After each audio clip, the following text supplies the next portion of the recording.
Marlène et Jean-Claude sommes très heureux de te présenter une émission très spéciale afin de comprendre les faits d'actualité.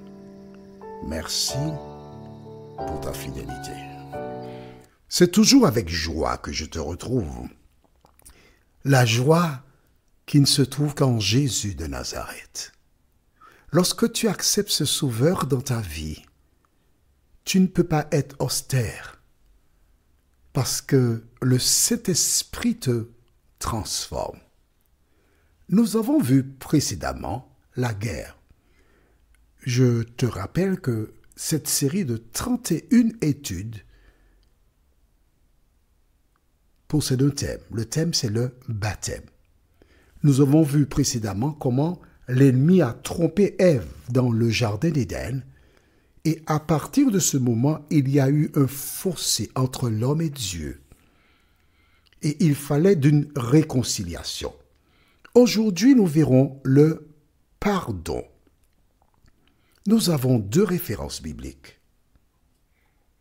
La première se trouve dans le livre de Genèse, chapitre 4, les versets 1 jusqu'au verset 8. Genèse, chapitre 4, les versets 1 jusqu'au verset 8. Et ensuite, nous aurons Deutéronome, chapitre 12, Deutéronome, chapitre 12, au verset 8. Alors, la Bible, c'est Genèse, Exode, Lévitique, Nombre, Deutéronome. Deutéronome, c'est le 5e livre au début de la Bible. Genèse 4, versets 1 à 8, et ensuite Deutéronome 12, verset 8. Avant d'ouvrir le Saint-Livre, recherchons la directive du Saint-Esprit. Notre Seigneur et notre Dieu, nous sommes de retour. Nous avons compris que par la désobéissance d'Ève, le péché est entré dans le monde. Mais tu n'as pas laissé l'homme à son sort. Tandis que nous verrons le pardon. Merci Seigneur de nous éclairer et de nous aider à retenir l'enseignement, nous t'en prions, au nom de Jésus pour ta gloire éternelle. Amen. Que s'est-il passé avec Ève et Adam après le péché? Nous n'avons pas dans la Bible d'éléments. En revanche, nous allons lire dans Genèse chapitre 4, les versets 1 à 8. Et il est intéressant de comprendre ce que nous lirons. Genèse 4, versets 1 à 8.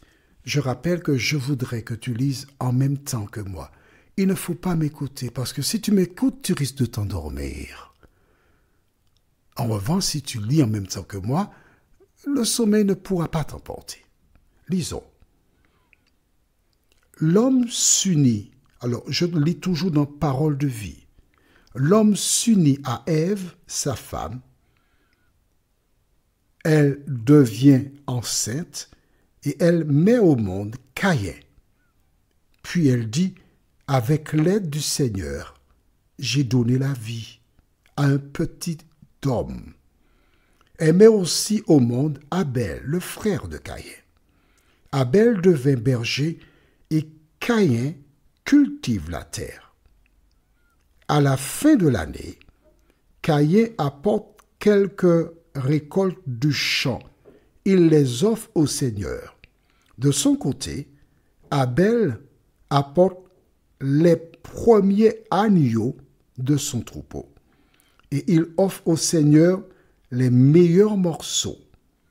Le Seigneur reçoit avec plaisir Abel et son offrande, mais il ne reçoit pas Caïn ni son offrande. C'est pourquoi Caïn est très en colère. Son visage devient sombre de tristesse. Le Seigneur dit à Caïn, « Tu es en colère et ton visage est triste. Pourquoi?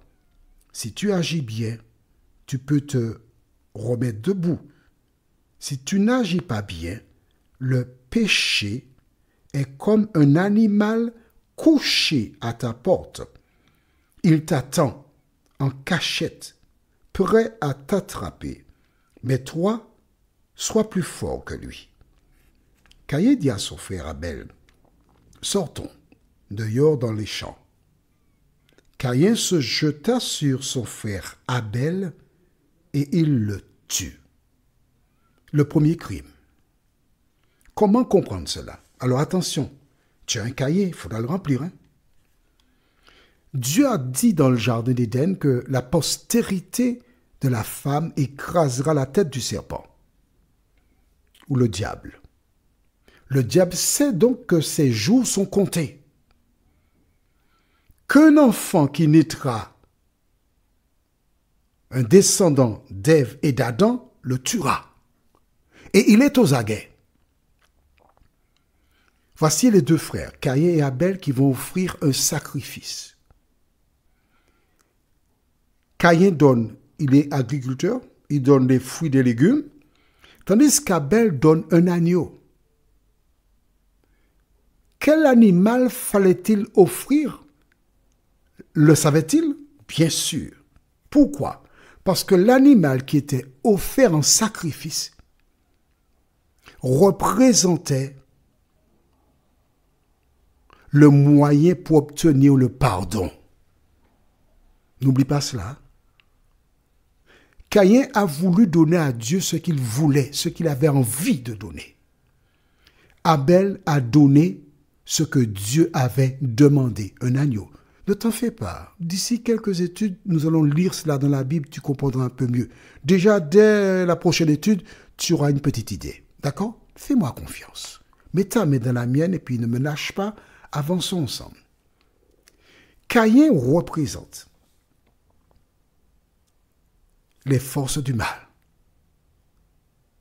Les forces du mal, le diable qui a incité sa maman à désobéir à Dieu, le même diable est entré en lui parce que lorsqu'il est né, étant le premier, il pensait que c'était lui qui viendrait. Mais au fil des jours, par les actions de Caïn, il a vu que ce n'est pas lui. Donc, il ne peut pas être le représentant de Dieu, il sera mon représentant. Abel, lui, il a obéi à la parole de Dieu. Donc, c'est Abel qui gêne le diable. Il ne faut pas voir Caïn, il faut voir le diable derrière Caïn qui décide de tuer Abel afin de contrecarrer le plan de Dieu. Est-ce que tu as compris cela? Je reprends pour toi? D'accord. Dieu a dit à Ève et à Adam, ta postérité écrasera la tête du serpent ou du diable. Le diable, le sachant, s'est emparé de Caïn pour tuer Abel. Pourquoi? Parce qu'Abel obéissait à la parole de Dieu. À travers des siècles, beaucoup de personnes qui avaient des Bibles étaient persécutées. On disait que c'était des sorcières, des sorciers, on les brûlait. Il y a eu des massacres. Pourquoi? Parce qu'ils mettaient en pratique la parole de Dieu. Le même diable qui s'organise toujours pour mettre à mort celles et ceux qui lisent la parole de Dieu. Dans certains pays, aujourd'hui encore, on persécute et on met à mort des femmes et des hommes qui font quoi? Qui ont la Bible et qui parlent de l'Éternel. Ce que toi, tu dois retenir, c'est que tu ne dois pas faire ce que tu as envie, mais tu dois toujours mettre en pratique ce que Dieu a demandé. Lisons la suite de ce récit. Il est intéressant.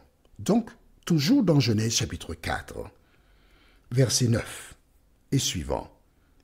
Alors le Seigneur dit à Caïn, « Où est ton frère, Abel ?» Caïn répond, « Je ne sais pas. Est-ce que je suis le gardien de mon frère ?» Le Seigneur continue, « Qu'est-ce que tu as fait là? J'entends la voix du sang de ton frère. Dans le sol, elle crie vers moi pour demander vengeance. Le sol s'est ouvert pour recevoir le sang de ton frère que tu as tué. Eh bien maintenant, ce sol te maudit. La sentence. Chaque fois que nous posons une action, il y a une sentence. Allons maintenant dans Deutéronome 12, verset 8. Notre dernière référence. Deutéronome chapitre 12, le verset 8. Et la Bible te dit, dans ce verset, comment tu dois agir.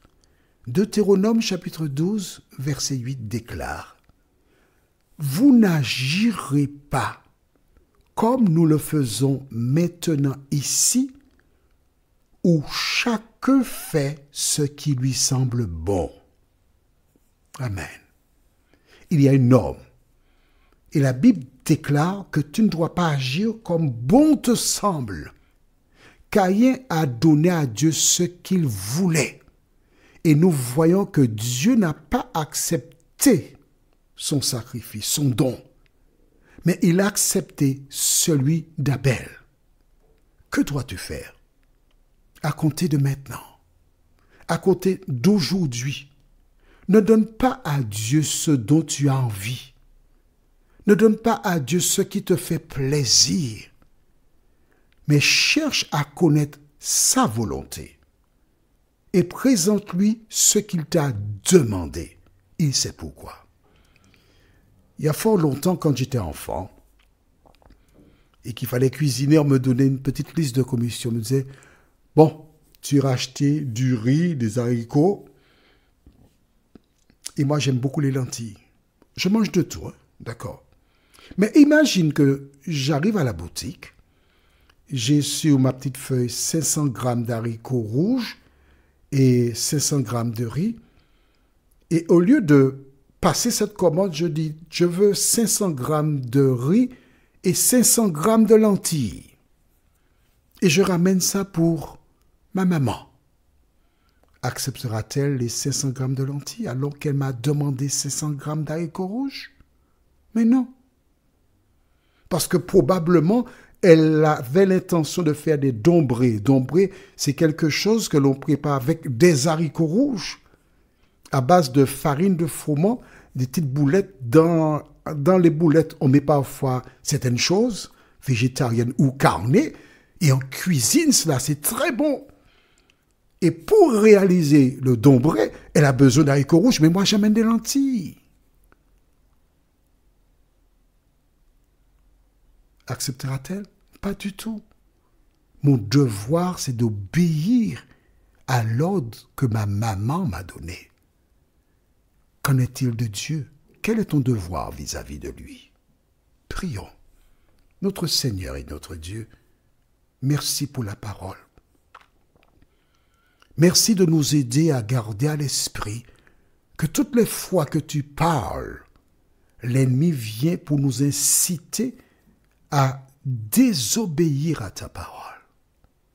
Seigneur, certaines pratiques sont là et nous pensons qu'elles viennent de toi alors qu'elles ne sont pas de toi. De nous aider, Seigneur, à sonder nos cœurs, à effectuer des recherches, de telle sorte que nous ne puissions pas nous tromper nous-mêmes, ni laisser l'ennemi nous détourner de toi. Merci de continuer d'éclairer tes enfants et de les conduire dans le vers pâturage, nous t'en prions, au nom de Jésus pour ta gloire éternelle. Amen. Que l'Éternel continue de te bénir et il me tarde de te retrouver. Nous sommes parvenus au terme de notre réflexion. Si d'aventure tu as une question, il te suffit d'envoyer un message par le biais de WhatsApp au numéro suivant, plus 596 696 88 93 93. Et alors Jean-Claude, moi, je me ferai un réel plaisir de répondre à ta question.